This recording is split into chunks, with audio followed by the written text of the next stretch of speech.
আসসালামু আলাইকুম। সন্ধে ৭টা, বাংলাদেশ বেতার সিলেট সংবাদ পড়ছি মোহাম্মদ ফয়সল উদ্দিন। টানা কয়েকদিনের দাবদাহে জনজীবন অতিষ্ঠ হয়ে পড়েছে। তীব্র গরমে অসুস্থ হয়ে পড়েছেন শিশু থেকে বৃদ্ধ সকলে। হাসপাতালে বাড়ছে রোগের সংখ্যা।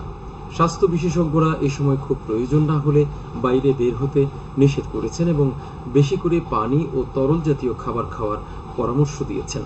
এরই মধ্যে তাপপ্রবাহ নিয়ে আজ নতুন করে সারা দেশে আরও ৭২ ঘন্টার সতর্কতা জারি করেছে আবহাওয়া অধিদপ্তর। সকালে আবহাওয়াবিদ মোহাম্মদ শাহিনুল ইসলাম স্বাক্ষরিত এক সতর্কবার্তায় বলা হয়, দেশের উপর দিয়ে চলমান তাপপ্রবাহ ২৮ এপ্রিল সকাল পর্যন্ত অব্যাহত থাকতে পারে।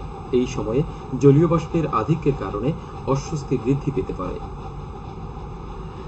নানা আয়োজনের মধ্য দিয়ে বিশ্ব ম্যালেরিয়া দিবস পালিত হচ্ছে আজ। ২০০৭ সালে ওয়ার্ল্ড হেলথ অ্যাসেম্বলির ৬০তম অধিবেশনে বিশ্ব ম্যালেরিয়া দিবসের প্রস্তাব করা হয়। এরপর থেকে প্রতি বছর ২৫ এপ্রিল দিবসটি পালিত হয়ে আসছে।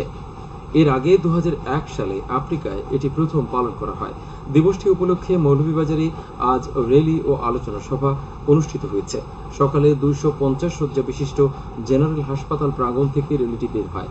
পরে সিভিল সার্জন অফিসের ইপিআই সেন্টারে অনুষ্ঠিত হয় আলোচনা সভা। এতে প্রধান অতিথি হিসেবে উপস্থিত ছিলেন সংসদ সদস্য জিল্লুর রহমান। বিভিন্ন সরকারি বেসরকারি হাসপাতাল ও ক্লিনিকের ডাক্তার, নার্স, স্বাস্থ্যকর্মী, জনপ্রতিনিধি, সুশীল সমাজের প্রতিনিধিগণ এ সময় উপস্থিত ছিলেন। স্বাস্থ্য অধিদপ্তর ও হাসপাতাল কর্তৃপক্ষ যৌথভাবে এর আয়োজন করে। উল্লেখ্য, সিলেট সহ দেশের ১৩ জেলায় ৭২টি উপজেলায় ম্যালেরিয়ার প্রকোপ রয়েছে। বিশ্বের প্রাচীন একটি রোগ হচ্ছে ম্যালেরিয়া। এটি মশাবাহিত রোগ। ম্যালেরিয়া স্ত্রী অ্যানোফিলিস জাতীয় মশার কামড়ের মাধ্যমে সংক্রমিত হয়। সিলেটের রিকাবিবাজারে জেলা স্টেডিয়ামের মোহাম্মদ আলী জিমনেশিয়ামে ২৮ এপ্রিল থেকে শুরু হচ্ছে সপ্তাহব্যাপী বিভাগীয় বই মেলা। প্রতিদিন বিকেল ৩টা থেকে রাত ৮টা পর্যন্ত এ মেলা আগামী ৪ মে শেষ হবে। এছাড়া সরকারি ছুটির দিনে সকাল ১১টা থেকে রাত ৮টা পর্যন্ত মেলা খোলা থাকবে। সংস্কৃতি বিষয়ক মন্ত্রণালয়ের পৃষ্ঠপোষকতায়, বাংলাদেশ পুস্তক প্রকাশক ও বিক্রেতা সমিতির সহযোগিতায় এবং বিভাগীয় কমিশনার কার্যালয়ের ব্যবস্থাপনায় জাতীয় গ্রন্থ কেন্দ্র এ বই মেলার আয়োজন করেছে। মেলায় জাতীয় পর্যায়ের প্রায় ৫০টির অধিক সরকারি, বেসরকারি ও স্থানীয় প্রকাশনা প্রতিষ্ঠান অংশগ্রহণ করবে। হবিগঞ্জ পৌর এলাকার নোহাটি থেকে উমেদনগর পর্যন্ত রাস্তা ও গাইডওয়াল নির্মাণ কাজ শুরু হয়েছে আজ। সকালে পৌর মেয়র আতাউর রহমান সেলিম এ কাজের উদ্বোধন করেন। পৌর প্রকৌশল বিভাগ ১,৪০ লাখ টাকা ব্যয়ে প্রকল্পটি বাস্তবায়ন করছে। বিশ্ব শব্দ সচেতনতা দিবস উপলক্ষে মৌলভীবাজারের বড়লেখায় আলোচনা সভা অনুষ্ঠিত হয়েছে আজ। সকালে বড়লেখা অডিটোরিয়ামে অনুষ্ঠিত এই সভায় প্রধান অতিথি ছিলেন সাবেক পরিবেশ, বন ও জলবায়ু পরিবর্তন মন্ত্রী শাহাবুদ্দিন এমপি। বিশেষ অতিথি ছিলেন জেলা পরিষদ চেয়ারম্যান মোহাম্মদ শোয়েব আহমদ ও বড়লেখা পৌর মেয়র আবুল ইমাম মোহাম্মদ কামরান আহমেদ। এতে প্রশাসন ও বিভিন্ন সংগঠনের প্রতিনিধিগণ উপস্থিত ছিলেন।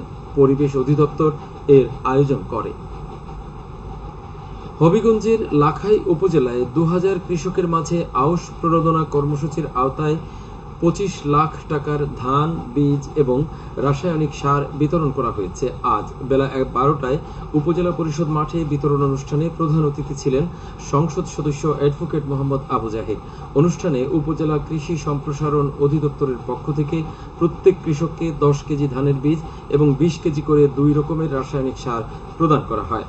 এদিকে জেলার বাহুবল উপজেলায় একই দিন ২৫০০ কৃষককে বিনামূল্যে প্রত্যেককে ৫ কেজি বীজ ও ৫ কেজি করে মোট ১০ কেজি এমওপি ও ডিএপি সার বিতরণ করা হয়েছে।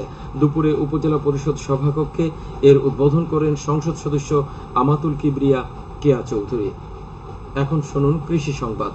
সুনামগঞ্জের বিশ্বম্বরপুর উপজেলায় খরচার হাওরে কৃষানী শিবানী সাহার জমিতে বোরো ধান কাটা উৎসব অনুষ্ঠিত হয়েছে আজ। সকালে উপজেলা প্রশাসন ও কৃষি সম্প্রসারণ বিভাগ এর আয়োজন করে। খেলার খবর। সিলেট জেলা স্টেডিয়ামে দ্বিতীয় বিভাগ ক্রিকেট লিগে গতকাল 11 ব্রাদার্স ৫৪ রানে ইসমাইল স্পোর্টিং ক্লাবকে পরাজিত করে। প্রথমে ব্যাট করে 11 ব্রাদার্স ক্লাব ২৪ ওভার ১ বলে সবকটি উইকেট হারিয়ে ১৪২ রান করে। জবাবে ইসমাইল স্পোর্টিং ক্লাব ৪২ ওভার ৩ বলে ৮৮ রানেই গুটিয়ে যায়। সবশেষে হাওয়া। রাত 1টা পর্যন্ত পূর্বাভাসে বলা হয়েছে সিলেট সহ পার্শ্ববর্তী এলাকার জন্য কোনো সতর্কবাণী নেই এবং কোনো সংকেত দেখাতে হবে না। আজ সিলেটের সর্বোচ্চ তাপমাত্রা ছিল 31.1 ডিগ্রি এবং সর্বনিম্ন 23.9 ডিগ্রি সেলসিয়াস। বাতাসে আর্দ্রতা ছিল সকালে 71 এবং সন্ধ্যায় 70%। আগামীকাল সিলেটে সূর্যোদয় হবে 5টা 21 মিনিটে এবং অস্ত যাবে 6টা 20 মিনিটে। সংবাদ শেষ হলো। পরবর্তী স্থানীয় সংবাদ প্রচারিত হবে আগামীকাল সকাল 8টা 10 মিনিটে।